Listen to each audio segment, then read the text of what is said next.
بسم اللہ الرحمن الرحیم۔ السلام علیکم ڈیئر اسٹوڈنٹس، امید ہے آپ لوگ ٹھیک ہوں گے اور آپ لوگوں کی زندگی خوشیوں کے ساتھ گزر رہی ہوگی۔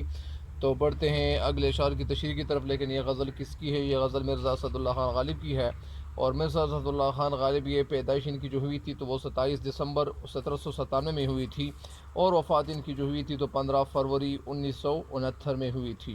ان کی ٹوٹل زندگی بنتی ہے وہ تقریباً 72 ایئرز بنتی ہے، اور 72 سال ان کی زندگی بنتی ہے۔ تو یہ بڑھتے ہیں ان کے اشعار کی تشریح کی طرف، اور میں آپ کو یہ بھی بتا دوں کہ یہ غالب جو تھے تو یہ خوددار بھی بہت تھے، اور خوددار ان کے اندر جو تھی وہ کھوٹ کھوٹ کے بھری ہوئی تھی۔ تو بڑھتے ہیں ان کی غزل کی تشریح کی طرف۔ دائم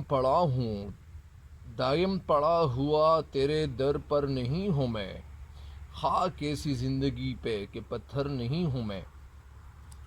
دائم پڑا ہوا یعنی ہمیشہ پڑا ہوا، تیرے در پہ، در کے معنی ہے دروازہ یا چوکھٹ، پتھر خاک ایسی زندگی پہ یعنی لعنت کرتا ہے۔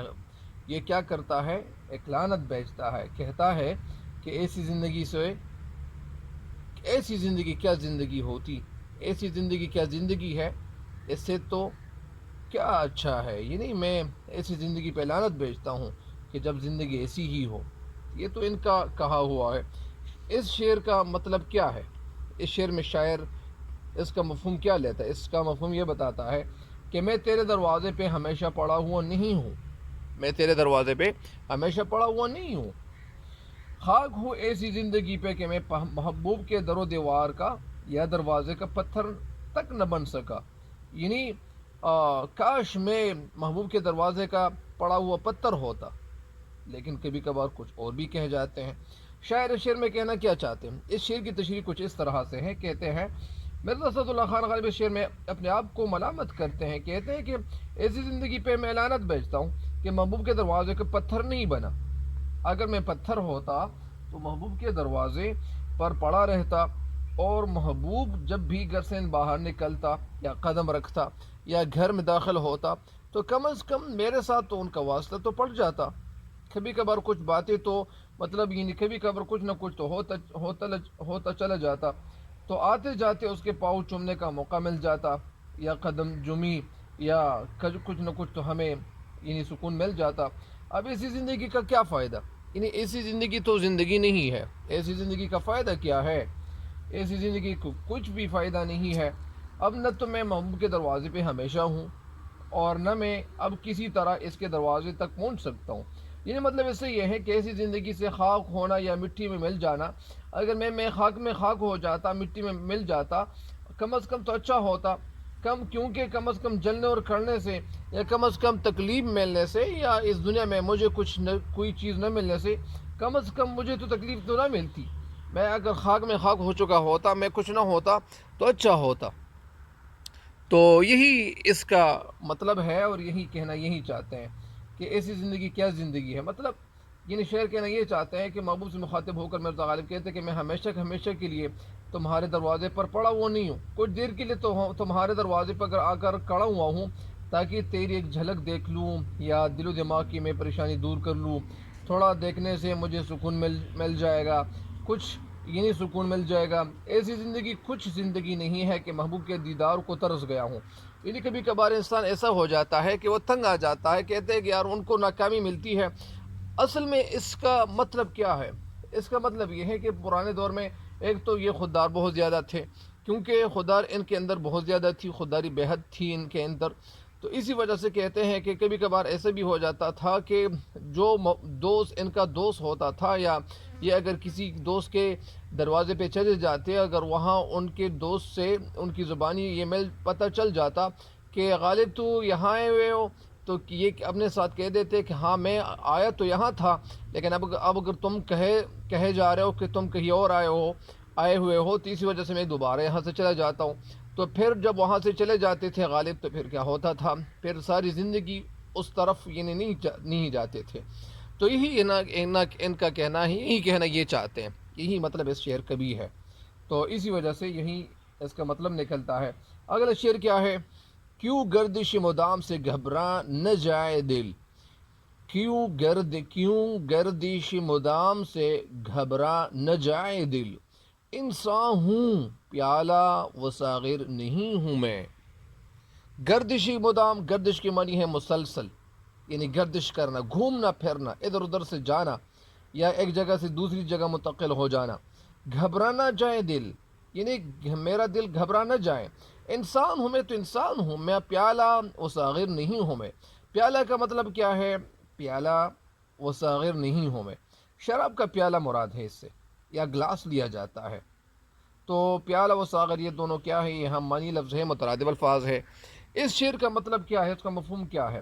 شاعر اس شعر کا مفہوم یہ نکالتا ہے کہ مسلسل گردش سے، ادھر ادھر جانے سے میرا دل گھبرا جاتا ہے، کیونکہ میں انسان ہوں، میں شراب کا پیالہ نہیں ہوں کہ لوگ جس طرف چاہیں مجھے موڑ دے، جس طرف چاہے مجھے پھینک دے، جس طرف چاہے مجھے دوسروں کے حوالے کر دے. میرے سینے کے اندر تو ایک دل ہے، ایک دھڑکتا ہوا دل ہے. میں تو انسان ہوں، میں کوئی پتھر نہیں ہوں، نہ میں پیالہ ہوں نہ ساغر ہوں، کیونکہ میں ادھر ادھر گھومنے والا پھرنے والا یہ پیالہ نہیں ہوں کہ جو جس کی مرضی میں جو کچھ آئے وہ کہہ دے. تو اس شعر کا مطلب کیا ہے؟ اس شعر میں شعر کہنا کہ ہمیں یہ چاہتے ہیں کہ شرابی لوگ جو ہوتے ہیں تو وہ ان کا ایک قاعدہ ہوتا ہے، ایک قانون ہوتا ہے. اس قانون کے مطابق وہ جب شراب کا دور چل رہا ہوتا ہے تو وہ انہوں نے ایک حلقہ بنایا ہوا ہوتا ہے، اور وہ جو صراحی یا جو شراب کا پیالہ ہے وہ ایک دوسرے کو دیتے چلے جاتے ہیں، اور باری باری ایک پیالہ سارے لوگوں کے لیے ہوتا ہے. اور وہ کیا کرتے ہیں؟ ایک پیالہ وہ سارے لوگوں تک، یعنی وہ تقسیم کرنے کی کوشش کر رہے ہوتے ہیں، اور ایک پیالہ وہ باری باری ہر ایک کو پیش کرتے ہیں. اسی طرح ساغر اور پیالہ مسلسل وہ گردش میں رہتا ہے.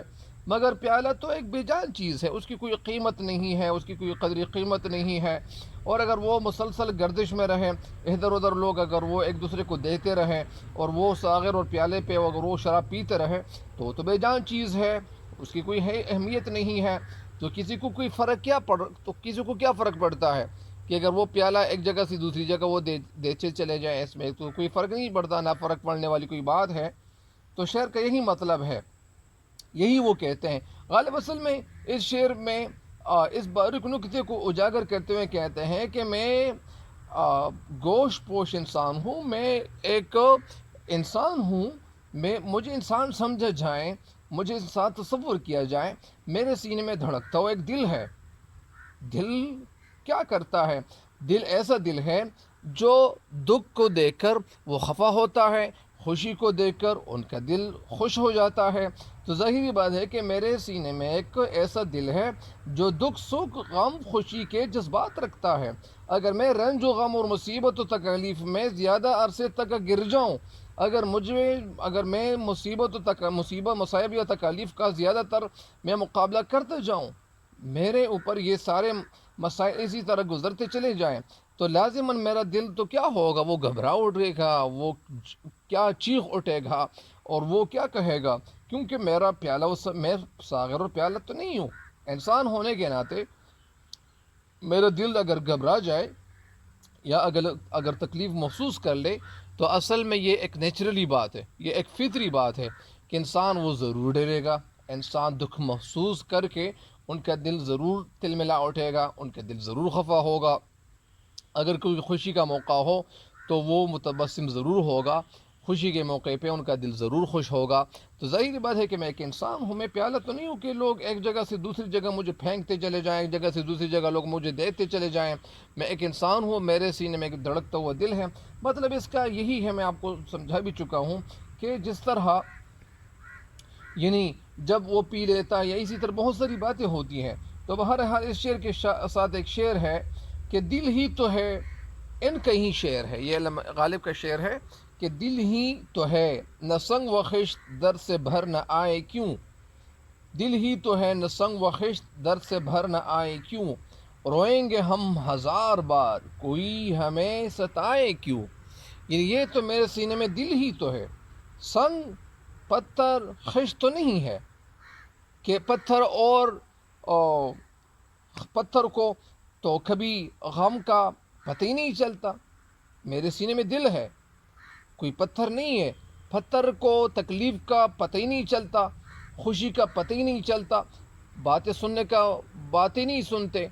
یعنی بہت ساری باتیں ہو سکتی ہیں، وہ تو بے جان چیز ہے پتھر. روئیں گے ہم ہزار بار کوئی ہمیں ستائے کیوں. اگر کوئی ہمیں ستائے گا تو ہم ظاہری بات ہے کہ ہم روئیں گے، خفا ہوں گے. تو اس کا مطلب، اس شعر کا مطلب یہی ہے. اور یہ شعر اس کے ساتھ ایک ریلیٹڈ شعر ہے، تو اس شعر کو بھی آپ ایڈ کر سکتے ہو اس شعر کی تشریح کے بعد، یا اس شعر کی تشریح سے پہلے بھی آپ ایڈ کر سکتے ہو. تو ظاہر بات ہے اس شعر کی تشریح مکمل ہو گئی ہے، اشعار کی تشریح مکمل ہو گئی ہے. تو انشاءاللہ تب تک کے لیے میں اجازت چاہتا ہوں. لیکن میرے چینل پہ نئے ہر آنے والے ان کو چاہیے کہ میرے چینل کو سبسکرائب بھی کریں، اور اس چینل کے لنک کو بھی اپنے دوستوں کے ساتھ ضرور شیئر کریں، اور تاکہ آپ کے دوست بھی ان سے استفادہ کرتے جائیں. تب تک کے لیے دیجیے گا مجھے اجازت. اللہ نگہبان.